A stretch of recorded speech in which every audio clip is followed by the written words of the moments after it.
자, 안녕하세요. 인류를 통틀어서 가장 위대한 분의 생애와 그 발자취를 따라가는 붓다로드 붓다 순례 시간에 오신 것을 환영합니다. 오늘 말씀드릴 내용은 부처님께서 깨달음을 얻고 제자들을 어느 정도 1250제자 뭐 이런 식으로 교화를 하신 뒤에 그 다음에 석가족의 나라로 돌아가시는 그런 부분, 그리고 부처님 생애에서 엄청난 미스테리가 있어요. 그런 얘기들 해드릴 수 있도록 하겠습니다. 저도 그거를 지금까지도 답을 못 낸 부분들이 있거든요. 저도 논문도 쓰고 했는데 도저히 견적이 안 나오는 그런 내용들이 있습니다. 그리고 일반인들은 잘 몰라요. 그냥 간단한 거 한 가지 말씀드리면, 부처님이 이제 나중에는 이 얘기를 한번 할 겁니다. 부처님이 진짜 80세를 사셨느냐에 대한 논점이 한 가지 있어요. 저는 부처님이 한 60 아니면 그 전에 돌아가셨지 않겠나라는 정도로 추정을 합니다. 80을 한다는 거는 사실 그 당시 기준으로서는 거의 뭐 불가능에 가까운 일이라고 보시면 돼요. 그리고 부처님만 저렇게 사시면 모르겠는데 그 주변인들이 다 그렇게 살아요. 그래서 그거는 안 맞지 않겠나라는 생각을 해봅니다. 그리고 그 이제 나이 추정을 해볼 수 있는 근거들이 좀 있거든요. 그래서 그 얘기는 나중에 돌아가실 때쯤 관련해서 인생 말년 쪽에서 얘기를 할 거고, 오늘 이제 좀 복잡한 얘기는 부처님과 그 사촌 간의 이야기들, 그 나이 차이 이야기들, 그리고 그런 거는 제가 이 나라에서 아마 제가 유일하게 논문을 쓴 사람이어서 가장 정리를 잘 했을 겁니다. 그리고 언제 부처님이 도대체 석가족 나라로 돌아가셨느냐에 대한 논점들, 그런 이야기들 해드리도록 하겠습니다. 두 가지 설이 있습니다. 부처님의 출가가 19세고 그 다음에 31세에 깨달음을 얻었다. 이게 전통설이에요. 그래서 49년 설법설이라고 하는 거고, 그 다음에 이게 이제 세계 불교도 대회에서 최근에 확정된 이게 남방설입니다. 이게 어떻게 보면 이게 북방설이라고 하면 되고, 그러니까 우리가 전통적으로 해왔던 거는 이 49년 설법설이고, 이게 지금 남방설이에요. 남방불교 쪽에서 주장을 한 설이에요. 그래서 이렇게 돼 있어. 그래서 깨달음을 얻고 부처님이 언제 석가족 나라로 가신다고 나오냐면 두 가지입니다. 깨달음을 얻고 그 다음에 가셨다라고 하는 게 있고, 깨달음을 얻고 나서 한 6년 뒤쯤, 6에서 7년 뒤쯤, 이제 횟수로는 한 7년이 되는 것 같고, 그래서 직후에 가셨다 그러면 가비라로의 귀성은 32살, 이쪽은, 그 다음에 저쪽은 36살입니다. 그리고 한 6년 뒤쯤에 가셨다 그러면 37살, 그 다음에 여기는 41살이 되겠죠. 이게 이제 굉장히 복잡한 일들이 벌어집니다.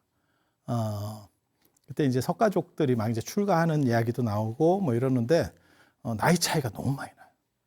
사촌들인데 야, 이렇게까지 차이가 날 수 있나 싶을 정도로 그래서 그 다음에 자기 동생 난타가 있어요. 난타가 있는데 그 난타는 그때 결혼 정년기, 결혼하려고 그랬어요. 순다리하고 결혼하려고 그랬었어. 결혼하려고 했다는 거는 10대 후반이라는 뜻이거든요. 야, 형하고 이렇게 차이가 날 수 있나? 요즘도 드문 일입니다. 물론 이어달리기를 했어요. 한 분이 계속 하신 건 아니고 이제 어머니가 다르잖아요. 이제 부처님 어머니는 마야 부인이시고, 그 다음에 이제 난타의 어머니는 마하프라자파티 대도라고 하는 분이니까 다르긴 한데, 그래도 자매가 동시에 결혼을 했거든요. 그러니까 언니가 죽고 나서 이제 두 번째 부인으로 들어오는 게 아니고 동시 결혼이었거든요. 근데 어떻게 저게 가능하니? 그리고 예전에는 그렇게까지 늦게까지 애 낳기가 쉽지 않아요. 지금은 나이 들어서도 애를 낳는데 그게 가능하려면 흥부 같은 구조여야 됩니다. 흥부 같은 구조라고 하는 건 뭐냐면 계속 경기를 치르고 있었던 거지. 초산이 아니고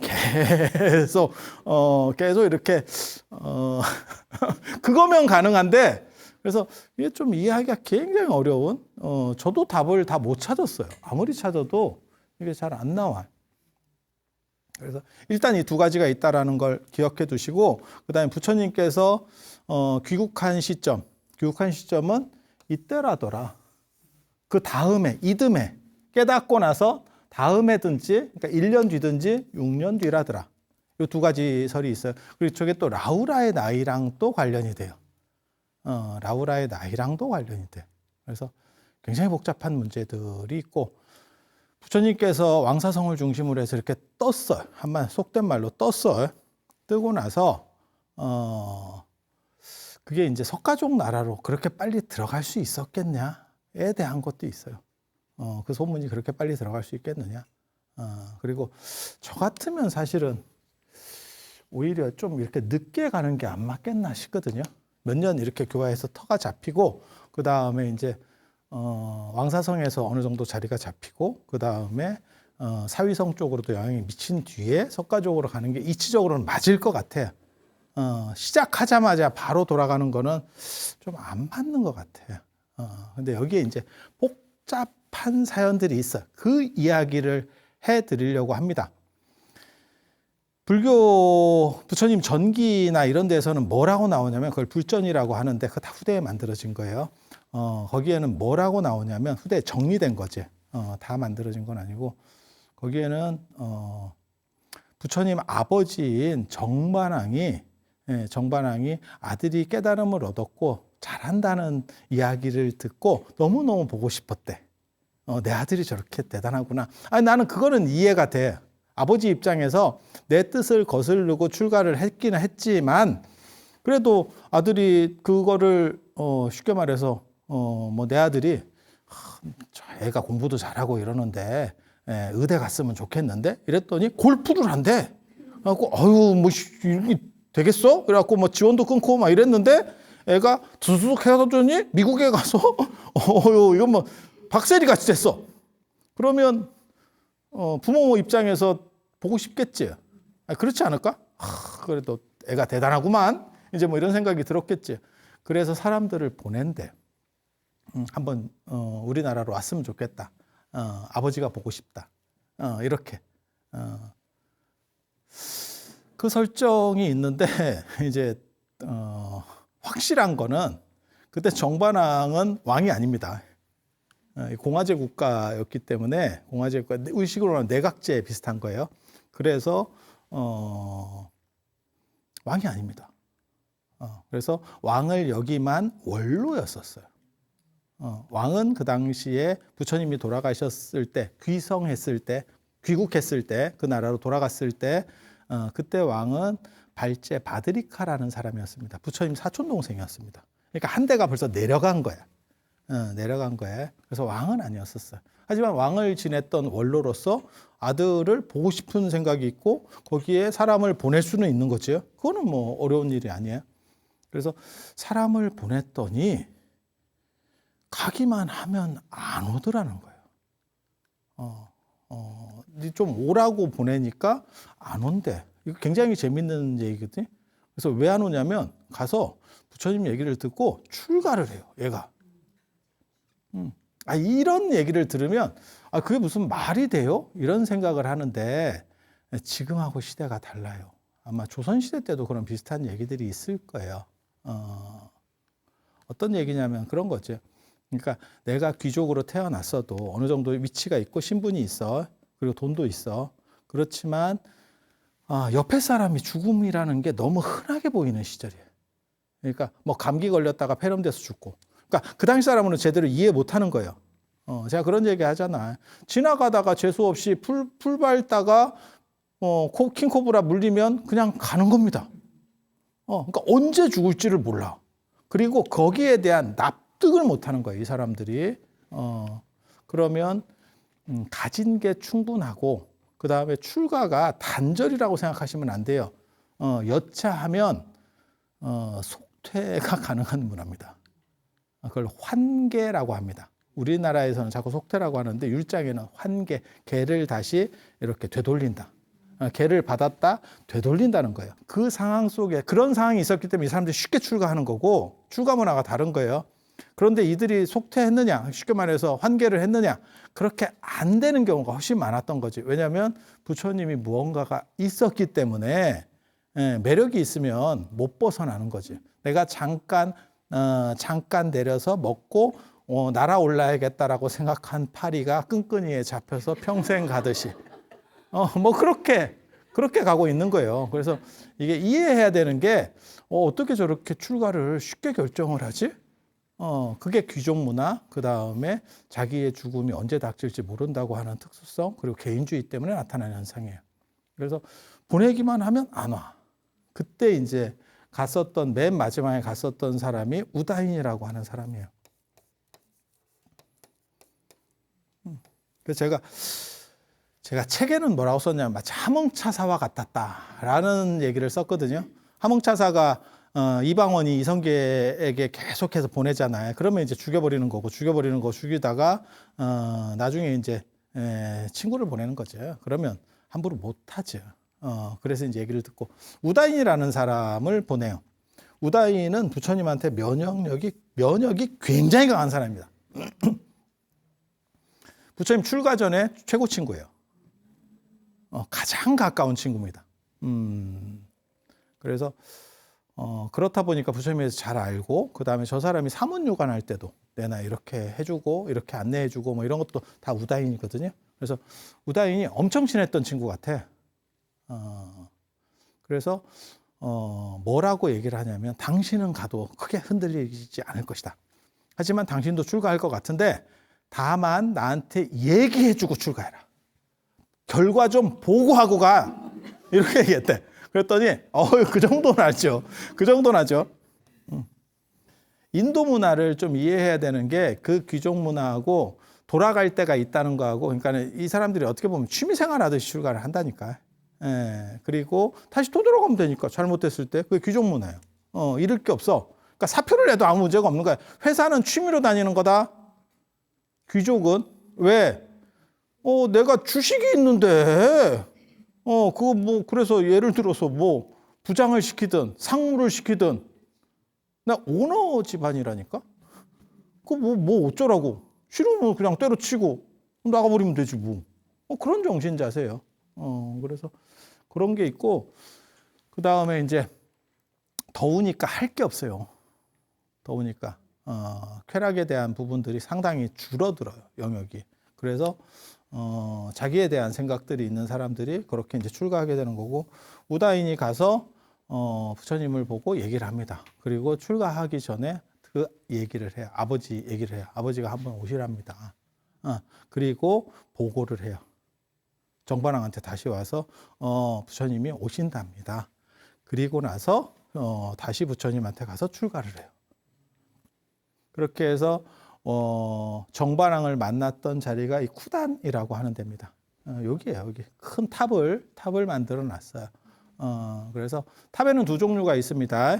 하나는 사리탑, 그걸 수투파라고 합니다. 부처님 사리를 모시고, 그러니까는 사리를 번역하면 영골, 신골, 그래, 신령한 뼈, 신령한 뼈, 그렇게 거기를 모시고, 어떻게 보면 무덤이지, 무덤.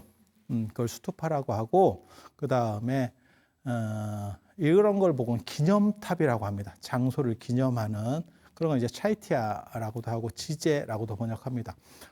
그래서 우리도 그렇게 지금 하고 있는 거예요. 그래서 탑 하면 절에도 두 가지 탑이 있는 거예요. 하나는 사리를 넣은 사리탑이 있고 또 하나는 사리는 없어. 그러면 거기에 뭐 넣냐면 경전 뭐 이런 거 넣는 탑도 있는 거예요. 사리는 안 들어있어요. 그렇게. 이것도 그 기념탑 자리입니다. 그래서 그걸 쿠단이라고 하고, 여기서 부처님하고 아버지가 이렇게 만났대.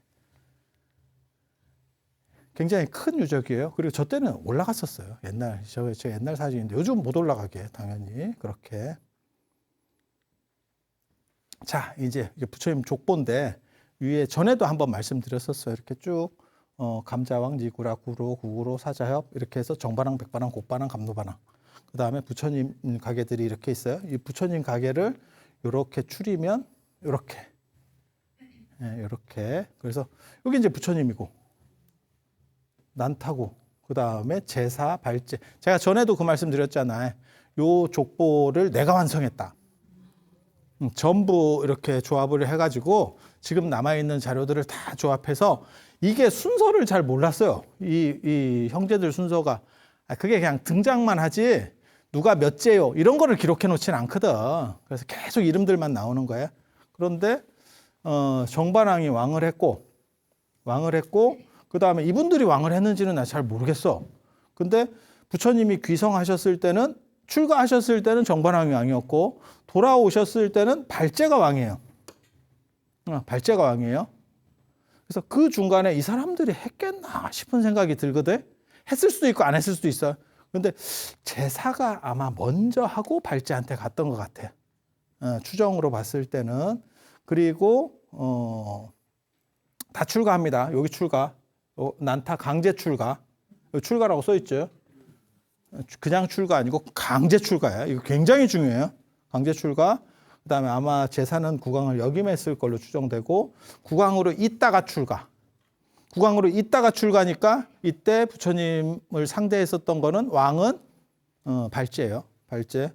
그다음에 마하남이 이제 다 나가버리니까 요 갑자기 정가요 이러면서 제가 왕입니다요 이렇게. 저 마하남이 또 복 있는 사람이요. 그 보고 있으면 사람이 조금 떨어지는 것 같아. 조금 떨어지는데 복이 있어. 복이 있어. 뭔 복이 있다라고 얘기하냐면 아나율이 동생이거든요. 동생. 아나율이 출가를 하려고 하니까 엄마가 말렸대. 엄마하고 아버지가. 자식이 아들이 둘인데 요는 이쁜 자식, 요는 그냥 자식. 그래 나 조기록 읽으면서 너무 슬펐어요. 마하남 입장에서는 저게 무슨 참 너무 좀 그렇다. 나 이 생각을 했었거든요. 뭐라고 나오냐면 아나율이 출가하려고 하니까 왜 하필 네가 출가하려고 하니? 네 형이 하면 안 되겠니? 이렇게 했대. 그러니까 데리고 있고 싶은 거야. 그런데 요 출가하고요. 출가하고 그리고 출가랑 관련해서 또 이야기도 있어요. 출가를 안 시키려고 너무 이쁜 자식이라서 그러니까 부처님이 석가족 나라로 돌아오셨을 때 이제 센세이션한 바람 같은 게 한번 일어요. 바람 같은 게 일어. 그러면서 막 출가를 석가족 귀족들이 하는데 그때 보면 두 가지 얘기가 나와요. 부처님이 이제 제자들을 다 이거 뽀대나게 타고 왔대. 뽀대나게 오고 그때 시자가 누구냐면 사리불목건영이 시자예요. 그때는 부처님 시자하면 아난 아닙니까? 아난은 부처님 55세 때부터 시자입니다. 55세 때부터 시자. 그래서 처음에는 초창기에 아난 뭐 출가도 안 했는데 지금 뭔 시자야? 사리불목건영이 시자야. 근데 정반왕이 딱 보니까 어디서 김춘삼 패거리가 오나 이런 느낌이었대.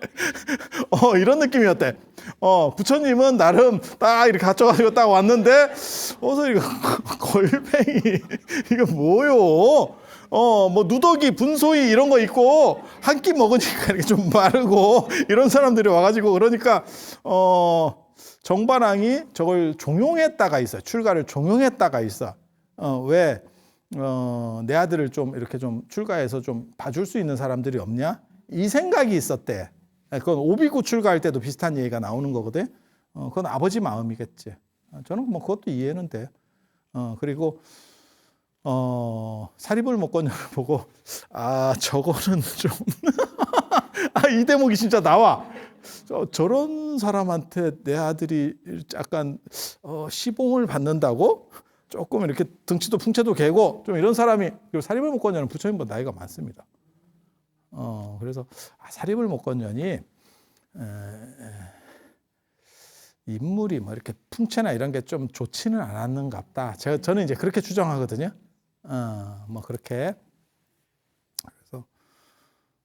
그래서 석가족의 출가를 종용했다가 한 가지 있고. 그다음에 이제 새로운 사상들이 이렇게 나오고 새로운 게 나오면 아무래도 그쪽으로 쏠려가게 마련이에요.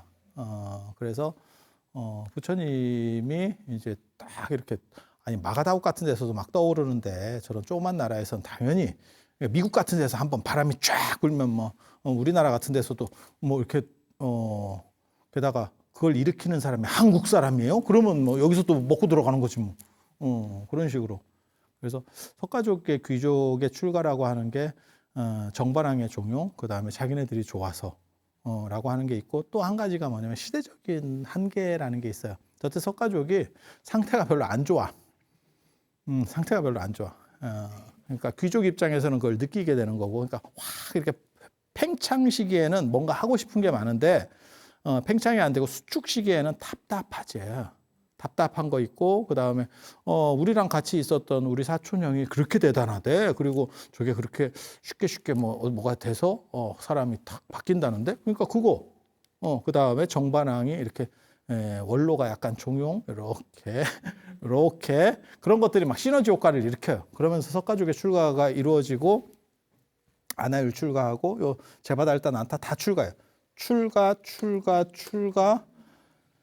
그 다음에 여기 출가. 그러면 여기는 왕 여기만 사람이고, 그러니까 요 마하남밖에 할 사람이 없었어요. 그 다음 세대에는. 근데 마하남이 복이 있다라고 하는 건 뭐냐면, 이 곡반왕 이 부인이 나 누군지 진짜 궁금하다. 이름은 안 나와. 근데 요 아나율 엄마잖아. 근데 이게 너무 좋으니까 출가를 하지 말라고 얘기하는 게 두 가지가 나오거든. 하나는 네 형이 출가하면 안 되겠니? 그게 뭐 말이야 뭐야. 뭐 장난해 지금. 그거 한 가지가 나오고, 또 한 가지가 뭐냐면, 그래도 애가 자꾸 출가를 하려고 하니까 팔째가 출가하면 네가 출가하는 거를 용인해 줄게가 있어요. 발제가 출가하는 조건으로. 그리고 뭐라고 나오냐면, 발제는 그렇게 나와요. 발제는 지금 라자, 왕이고, 왕이 된 지 오래지 않았어. 그래서 출가하지 않을 거야. 지금 쉽게 말해서 오너가 된 지 지금 얼마 안 됐는데, 내가 회장인가요? 이러면서 기업 총수로 지금 올라왔는데, 그만두라고요? 이거 쉽지 않아. 그래서 아나율을 출가 못 시키게 하기 위해서 저런 조건을 걸었대. 그러니까 그 두 가지가 나오는 거야. 하나는 네 형이 하면 안 되겠니? 하고, 하나는 발제. 근데 이게 마하남이 복이 있다라고 말하는 게 절묘한 게, 결국은 아나율이 발제하고 아나율은 동갑입니다. 그래서 사촌끼리도 되게 친했는가 봐. 그래서 가서 발제 목을 쬐요. 야, 출가하자. 너 그러다 훅 간다. 출가하자. 이래가지고 발제가 결국 그 꼬임에 넘어가서 출가를 합니다. 출가를 하는 바람에 왕을 역임한 사람이 또 왕을 할 수는 없고, 그러니까 이리저리 다 나가고 난가요. 갑자기 난가요? 그리고 또 뭐가 있냐면, 시대가 바뀌었어요. 그 전까지는 내각제 비슷하게 해서 서로 돌아가면서 해요. 왕을. 그런데 희한하게도 마하남부터는 계속합니다. 부처님 돌아가실 때까지, 석가족이 멸망할 때까지 계속 마하남이 왕이거든요. 그러니까 안 돌아가. 그래서 마하남이 복이 있다라고 하는 이유는 뭐냐면, 출가는 안 했지만 아나율이 발제를 빼주는 바람에 왕이 됐어. 안 빠졌으면 얘가 하는 동안은 못 하는 거예요. 얘가 오늘 기간이 있겠지. 그리고 마하남이 두 번째 복은 뭐냐면, 저 때부터는 안 바뀌어. 시진핑이지. 계속 바뀌다가 저부터는 계속 접니다. 그러니까 이게 체계가 바뀌는 거예요. 그러니까 국왕 중심의 체계로다가 바뀌어버리는 거예요. 귀족제에서 국왕제로 바뀌는 것 같아요. 그래서 마하남이 이런 특수성을 가지고 있고, 아나율이 어떻게 발제를 꼬드기냐면, 발제한테 가서 왕이라고 해도 오래 못 간다. 네가 얼마나 오래 살 것 같냐. 이제 이런 식으로 살살 꼬드기거든요. 죽음이 가까운 시절이에요. 그래서 죽음이 눈에 막 보이는 시절들이거든요. 그러다 보니까 발제가 뭐라고 그랬냐면, 내가 왕 된 지 얼마 안 됐는데 7년 뒤에 출가하자. 이렇게 얘기해요. 저는 그것도 맞다라는 생각을 해요. 발제 입장에서는 내가 이제 됐는데 그래도 한 7년 정도 하고 우리 조금 나이 먹고 그랬더니 아나율이 그 전에 죽으면 어떡할 건데. 막 자꾸 이런 쓸데없는 얘기를 계속해. 그러니까 발제가 그러면 6년. 그랬더니 6년 너무 야 그러다 인생 훅 간다. 그랬더니 5년, 4년, 3년. 이거 아나율이 진짜 치묘한 사람이에요. 제가 보기에는 굉장히 특이한 사람입니다. 이게 나중에 부처님 돌아가실 때도 저 아나율이 이제 문제를 일으키거든요. 아나율이 아난을 지지하지 않고 마하가섭을 지지하면서 확 틀어집니다. 교단이. 네, 아나율이 같은 석가족인 아난을 지지하지 않아요. 그래서 아난을 막아서는 게 마하가섭이 올 때까지 아난을 막아서는 게, 그래서 아난이 화장을 못 시켜. 다비를 못하게 막아서는 게 아나율이라고. 이거 되게 재밌어. 되게 재밌어. 그래서 아나율의 저 똥꼬집이 처음부터 보이는구나 라고 하는 거고, 발제는 진짜 성격이 좋은가 봐. 그걸 다 받아줘. 다 받아줘. 그래서 나중에 7개월 이랬다가 6개월, 5개월, 4개월, 3개월 이렇게 또 계속 내려가다가 7일 그랬더니 아나율이 7일 콜. 야, 협상의 달인이다. 한미 FTA 협정 이런 거 아나율 보내야 된다. 와. 그래서 결국 7일 동안 굉장히 재밌습니다. 7일 동안 굉장히 이제 되게 재밌게 놀다가, 여러분 생각하고 달라. 경건하게 있다가 출가하는 게 아니고 진탕 먹고 놀고 하고 나서 출가한다라고 하는 게 나와요. 그래서 이렇게 다 출가하는 문제들이 있고, 나중에 이제 이런 얘기도 좀 해줄게요. 그래서 이 두 사람이 이제 10대자가 되는 거죠. 맞잖아. 그리고 여기 이제 출가할 때, 석가족이 출가할 때 깍새가 깎아줘요. 그게 우발입니다. 우발이. 예. 우발이도 약간 내가 보기에는 약간 아나율 팀입니다. 우발이가 아나율 팀입니다. 그래서 발제가 있었으면 아마 또 달라졌을 건데, 아마 부처님 돌아가실 때 발제는 죽었던 것 같아요. 이제 부처님의 귀성과 관련해서, 그러니까 귀국과 관련해서 이거 지금 나이를 이제 추정해 보는 거예요. 나이를 추정해 보는 거예요. 부처님이 36세 때 돌아오셨다는 얘기가 있고 41세 때 돌아오셨다는, 그러니까 35세 때 만약에 35세에 깨달음을 얻었다면 1년이냐 그 뒤로 6년 뒤냐에 대해 생각을 해보는 거예요. 그리고 아까처럼 35세에 깨달음을 얻은 게 아니고 31세에 깨달음을 얻었다면 또 상황이 또 달라지는 거예요. 근데 그냥 일반적으로 그냥 이걸 가지고 한번 얘기를 해볼게요. 그때 이 석가족의 나이들을 추산해 보면, 나이가 추산되는 사람은, 제가 추산한 사람은 아난이에요. 아난은 24살에서 27살 연하예요. 부처님 나이 차이가. 그러면 부처님이 36살에 돌아오셨다면 그때 나이는 12세에서 19세입니다. 이때는 출가하기는 너무 어려요. 그리고 아난은 비구로 출가했습니다. 3위로 출가한 게 아니고 비구로 출가했어요. 그 얘기는 뭐냐면 10대 중반 정도는 되는 나이였다라는 걸 추정해 볼 수 있어요.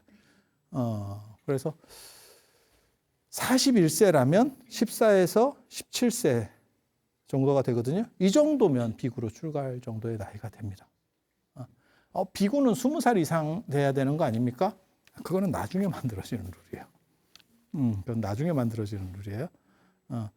그러니까 성인이라는 개념은 두 가지가 있어요. 그게 예전에 20살도 성인이고 결혼하면 성인이에요. 결혼하면 성인. 그리고 결혼 정년기가 언제냐면 17에서 19세예요. 남자 기준으로. 20세 전에 결혼을 합니다. 그래서 이렇게 생각을 했을 때 이 정도 나이 정도면 비구로 출가할 수 있는. 그리고 비구니도 마찬가지예요. 비구니도 20살이 비구니지만 일찍 결혼하면, 그래서 뭐 8살, 12살에 비구니가 되는 경우도 있어요. 조혼을 해버린 거예요. 그러면 율장에 그런 경우들도 나와요. 그래서 12살에 비구니가 됐다. 뭐 이런 식의 기록들도 있어요. 있어. 그래서 이 정도가 돼야 맞지 않겠나. 그러면 41세라고 생각을 해볼 수 있고, 그러면 이렇게 해서 이제 나이들을 추산해 보는 거예요. 나이 나오는 건 없습니다. 그런데 제바달다가 아난의 형이거든? 형이면 한 2살은 많겠지. 그러면 부처님 41세라는 개념에서 보면 요 개념이에요. 그러면 요걸 기준으로 했을 때 제바달 딸의 나이는 20에서 17세 정도가 됐을 거다. 같은 어머니 애니까 형제니까 뭐 한 두세 살 정도 안 많겠나를 추산하는 거예요. 그리고 아나유라고 발제는 동갑이에요. 이거는 나옵니다. 이거는 나옵니다. 그리고 아무래도 이쪽 이렇게 조금 앞에 삼촌 아들이면 조금 더 한두 살은 더 많지 않을까라고 추산을 해본 거예요. 요거랑 요거는 비슷할 수 있어요, 사실은. 근데 이쪽이 조금 일찍 결혼한 것 같아요. 왜냐하면 여기랑 여기가 같아지기 위해서는 여기랑 여기가 같으면 안 돼. 보통은 이렇게 비슷해지거든요. 나이 터울이 이렇게 비슷해져. 형제간이니까. 대충 생각해 보면 우리가 일상적으로 봤을 때 별로 안 어려워. 근데 이런 숫자 나오면 막 되게 복잡해 생각하시는 분이 있어. 근데 우리도 사촌들 이렇게 보면 그러니까는 요쪽 첫째보다는 요쪽 둘째하고 요쪽 셋째하고 이렇게 나이 터울들이 비슷해. 보통. 조금 늦게 가니까. 그래서 근데 여기가하고 여기가 같다라고 하는 거는 요게 조금 빨라. 조금 일찍 간 거야. 그런 걸 보고 우리가 전문 용어로 약간 까졌다 라고 얘기를 하죠.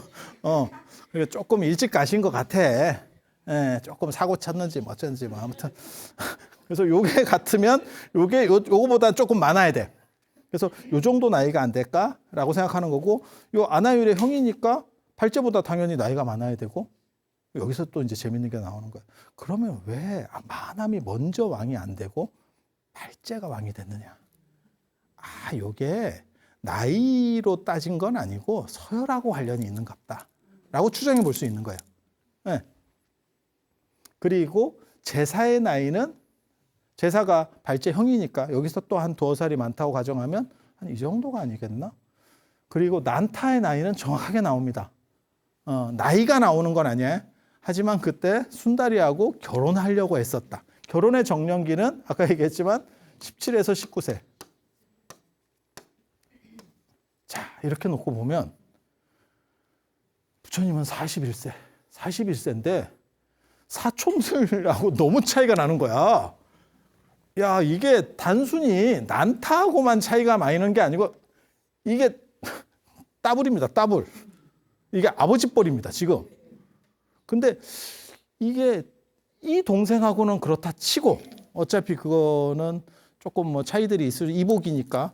그런데 다른 사촌들하고도 오히려 이쪽이 정합성이 이렇게 좀 있고 너무 혼자서 압도적으로 나이가 많은 거예요. 이게 가능할 수 있나에 대한 생각이 있어요. 저거는 참 풀기가 어려워요. 지금 현재 있는 자료만 갖고는 답이 안 나와. 그래서 부처님이 저때 41세라고? 에 대한 생각이 좀 복잡해요. 이게 좀 복잡해. 이거보다 좀 더 낮춰줘야 되나? 근데 낮춰지면 아난의 나이에 또 문제가 생겨. 아난의 나이에 문제가 생겨. 아난이 너무 어려져. 네. 아난이 언제 태어난지 정확하게 모릅니다. 근데 부파불교 전승에 뭐라고 나오냐면 아난이 부처님 성도 때 태어났다라고 하는 기록도 있고, 이건 거짓말이에요. 이건 아난의 정통성을 주장해 주기 위해서 만든 설이고, 아난은 진짜 오래 살았어요. 법구경 주석서에 보면 120세를 살았다. 이거 되게 오래 살았다는 뜻이에요. 아난이 제가 보기에는 한 80에서 100 가까이 살았던 것 같아. 네, 실제로 그거는 오래 산 거는 맞아요. 왜냐하면 2차 결집 때 장로 8명 중에 6명이 아난의 제자고, 아난의 제자로서 그때까지 살아있으려면 아난이 오래 사는 건 방법밖에 없어. 부처님 돌아가시고 100년 뒤에 그 아난의 제자들이 6명이 거기에 있다는 얘기는 아난이 오래 살지 않으면 방법이 없어요. 그래서 아난은 진짜 오래 살았던 것 같아. 마치 조선 임금들 중에서 영조 같은 캐릭터가 아난이었던 것 같고, 그렇지 않아. 뭐 120을 살았다는 건 말 같지도 않은 얘기고, 이거를 믿는 거는 120 살았다는 얘기는 뭐 우르벨라 가섭한테서 나오고도 그 다음에 또 수바드라한테서 나오고 부처님 제자들에게서 또, 그러니까 아주 연세가 많다를 칭할 때 120이라는 뜻으로 써요. 그래서 그거는 상투어라고 보면 되는 거고, 그래서 지금 현재 문제가 되는 거는 왜 부처님만, 이게 다 사촌이고 왕족들이면 제가 전에 얘기했잖아요. 이거 그냥 결혼하는 거라고. 연애 결혼 아닙니까? 그런 게 어딨어. 그냥 결혼하는 거라니까. 나이 차면 사고만 안 치면 그냥 결혼하는 거야. 그러면 마음에 드는 여자가 있으면 어떻게 합니까? 제가 전에도 말씀드렸잖아. 첩두면 됩니다. 그래서 아무 관계가 없어. 그런데 어떻게 이렇게 나이 차이가 많이 날 수 있는지에 대해서는 굉장한 의문이에요. 굉장한 의문이에요. 그래서 이 부분을 조금 뭔가를 설정값을 이쪽을 줄이는 게 맞지 않나라는 생각은 하는데, 그러면 또 이게 무너지는 거예요. 네. 그러면 안 하니 3위로 출가해야 돼. 3위로 출가해야 돼. 그런데 여기 보면 여기에 이제 드러나지 않는 인물이 또 하나 있지. 그게 라우라지. 라우라의 나이는 도대체 몇 살이었느냐. 그때 이제 보통 라우라의 나이를 6세 혹은 7세 정도로 보거든요. 또 여기에 또 문제가 생겨. 또 여기에 문제가 생겨. 거기에 이제 두 가지 문제가 생기지. 하나는 뭐냐면, 부처님 나이를 낮춰버리면, 아난의 나이가 낮아지면서 라우라와의 변별력이 큰 차이가 안 생기고, 또 하나는 또 뭐가 있냐면, 6세에서 7세면 부처님 출가한 뒤에 나왔다는 얘긴데, 태어났다는 얘긴데, 그걸 도대체 또 어떻게 결정할 수 있느냐. 참, 여기에 얽혀있는 이 미스테리들이 뭔가가 있어. 뭔가가 있어. 그 찝찝함이 뭔가가 있는데 아무리 찾아도 그걸 해소할 수가 없어. 지금 현재 남아있는 단서로는. 그래서 이런 얘기들 다음 시간에 제가 좀 더 이어서 해드릴 수 있도록. 굉장한 미스터리예요. 여러분 아마 처음 들었을 거예요. 그러니까 부처님에겐 두 가지 나이의 문제가 있는 거예요. 하나는 부처님만 사촌들과 압도적으로 많은 나이였었다는 점 하나. 그리고 또 하나는 돌아가실 때 80이라고 하는 그거를 어떻게 해석할 것이냐에 대한 나이 차이의 문제. 그래서 뭔가 조금 안 맞는, 80은 분명히 오류예요. 그거는 그냥 그렇게 해서 끊어버리면 돼. 그리고 그거는 내가 나중에 어떤 계산법에 의해서 이렇게 될 거예요 라고 말하는 거를 들으면 설득력이 있어. 하지만 이거는 해결이 안 됩니다. 우리도 계속 생각해도 도대체 이게 어떻게 가능한지를 모르겠어요. 차라리 한두 명이 그러면 이해가 돼. 그런데 야, 동복 형제가 아니고 이복 형제라도 어떻게 2배 차이가 날 수 있지? 그래서 그 문제. 그 다음에 다음 시간에는 난타의 출가, 그 다음에 라우라의 출가, 그리고 라우라는 라우라는 최초의 3위가 아니었다. 그 다음에 라우라 좀 특이하다. 라우라는 안 죽습니다. 살아있습니다. 라우라 살아있습니다. 아나는 장수자고 라우라는 살아있습니다. 10대자 중에 좀 특이합니다. 그래서 그걸 도대체 어떻게 또 이해해야 되느냐. 그리고 아난과 라우라의 나이 문제, 그런 것들을 좀 짚어드릴 수 있도록 그렇게 해드리겠습니다. 이런 얘기는 진짜 여러분들이 어디 가서도 못 들어. 왜? 별 관심이 없거든. 이거 알아서 뭐 할 건데.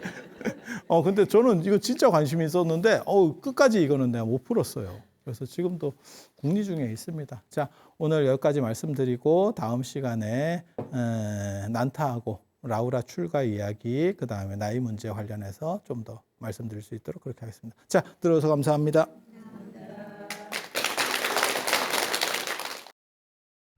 감사합니다.